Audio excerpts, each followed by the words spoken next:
किसी गांव में एक गड़रिया रहता था। वह लालची स्वभाव का था। हमेशा वह यही सोचता था कि किस प्रकार वह गांव में सबसे अमीर हो जाए। उसके पास कुछ बकरियां और उसके बच्चे थे जो उसकी आजीविका के साधन थे।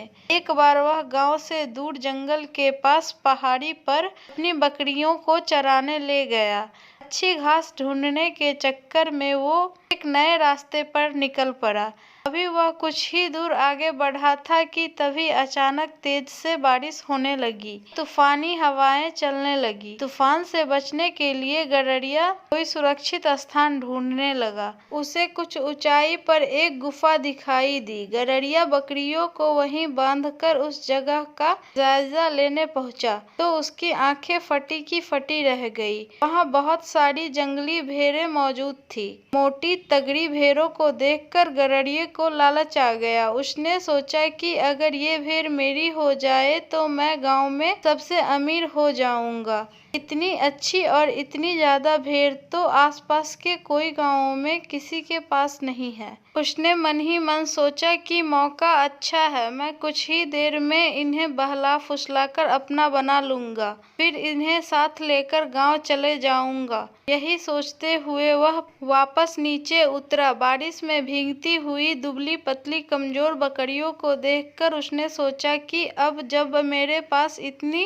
सारी हट्ठी कट्ठी भेड़ हैं तो मुझे इन बकरियों की क्या जरूरत। उसने फौरन बकरियों को खोल दिया और बारिश में भीगने की परवाह किए बगैर कुछ रस्सियों की मदद से घास का एक बड़ा गट्ठर तैयार कर लिया। गट्ठर लेकर वह एक बार फिर गुफा में पहुंचा और काफी देर तक उन भेड़ों को अपने हाथ से हरी हरी घास खिलाता रहा। जब तूफान थम गया तो वह बाहर निकला। उसने देखा कि उसकी सारी बकरियां उस स्थान से कहीं और जा चुकी थी। गड़रिये को इन बकरियों की जाने का कोई अफसोस नहीं था, बल्कि वह खुश था कि आज उसे मुफ्त में एक साथ इतनी अच्छी भेड़ें मिल गई थी। यही सोचते सोचते वह वापस गुफा की ओर मुड़ा, लेकिन ये क्या, बारिश थमते ही भेड़ वहां से निकलकर दूसरी तरफ जाने लगी। वह तेजी से दौड़कर उनके पास पहुंचा और उन्हें अपने साथ ले जाने की कोशिश करने लगा, पर भेड़ बहुत थी, वह अकेले उन्हें नियंत्रित नहीं कर सकता था। कुछ ही देर में सारी भेड़ उसकी आंखों से ओझल हो गई। यह सब देखकर गड़रिये को बहुत गुस्सा आया। उसने चिल्लाकर बोला, तुम्हारे लिए मैंने अपनी बकरियों को बारिश में छोड़ दिया, इतनी मेहनत से घास काटकर खिलाई और तुम सब मुझे छोड़कर चली गई। सचमुच कितनी स्वार्थी हो तुम सब। गड़रिया बदहवास हो वहीं बैठ गया।